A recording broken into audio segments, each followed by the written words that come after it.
ini kita ngobrol bareng bersama Humas daripada Kejaksaan Tinggi Sumatera Utara, Bapak Yos Tarigan, sarjana hukum. Gimana kabarnya nih, Bang? Ya, salam sehat ya. Assalamualaikum warahmatullahi wabarakatuh. Salam sejahtera bagi kita semua. Salam kebajikan ya, selamat tahun baru 2020. Sehat ya. Sehat selalu ya. Selalu tetap semangat. Iya. Saya dengar ini Abang termasuk termuda juga ya. Umur berapa nih, Bang? Menjabat umur sekarang jalan 38 lah. 38 ya. Iya. Iya, 38 tapi eksis ya, Bang. Eksis ya. Mudah-mudahan Iya. dukungan dari teman-teman semua. Iya. Jadi gini, Bang. Kejaksaan ini kan image-nya korupsi. Penanganan korupsi. Iya, ya. penanganan korupsi. Nah, ini kan banyak masyarakat yang tidak tahu. Iya. Atau masyarakat yang tahu tapi sok tahu kan gitu.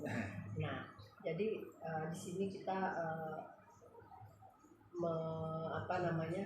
meminta ke abang untuk dalam rangka edukasi ke masyarakat ya. Karena kan korupsi ini dari desa, kota, ataupun dari diri kita sendiri ya. Itu sudah dari zaman-zamannya ya, Bang. Nah, itu kira-kira apa sih sebetulnya korupsi itu sendiri? Ya, tentunya kejaksaan itu adalah aparat hukum, APH, aparat penegak hukum. Salah satu kewenangan kejaksaan adalah melakukan penyelidikan, penyidikan, penuntutan, dan bahkan sampai dengan eksekusi sebuah kasus korupsi. Jadi kalau permasalahan korupsi tentunya sudah nggak asing ya, dari mulai SD juga. Kalau dengar kalimat itu sudah tahu kan, dari pemberitaan teman-teman di media cetak, televisi ya. Korupsi itu sendiri secara umum itu bagaimana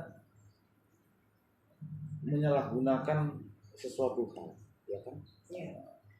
Seperti kakak sampaikan tadi, bisa juga definisi itu korupsi waktu. Jadi di sini yang dibutuhkan itu adalah bagaimana disiplin, ya kan?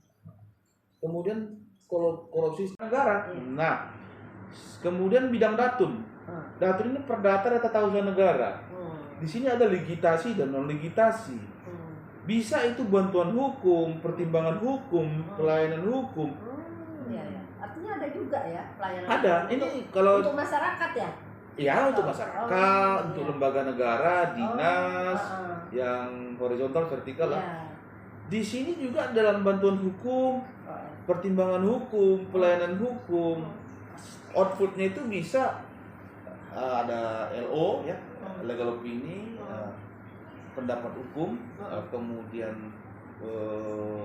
dengan adanya pendampingan dari datun itu bisa dilakukan pencegahan karena diberikan ilustrasi pemaparan aturan yang sebenarnya kurang paham, diberikan penjelasan karena kita paham akan aturan dan timnya itu sudah diberikan coaching terlebih dahulu. Ini bisa saja sebetulnya tadi ada potensi kelalaian ataupun kesalahan sehingga kerugian negara. Dengan hadirnya datun memberikan pendapat hukum, ya uang tadi bisa selamat.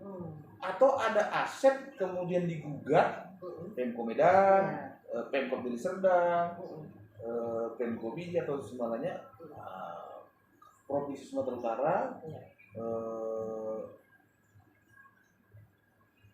digugat oleh perorangan, individu atau secara banyak, bisa didampingi oleh datun sebagai pengacara negara, aset PTPN. Itu banyak yang seperti sudah ini ya, Prodeo gitu apanya, pengacara. Iya, memang itu pengacara negara. Jadi bayangin aja, ya sekarang ini sudah dengan Pak Kejati Supa itu yang sebenarnya ada tuh plan hukum Adiaksa Estate yang berhasil melakukan penyelamatan aset PT PN2 yang di Deli Serdang sebanyak 28 miliar. Itu apa? Uang atau tanah atau? Tanah.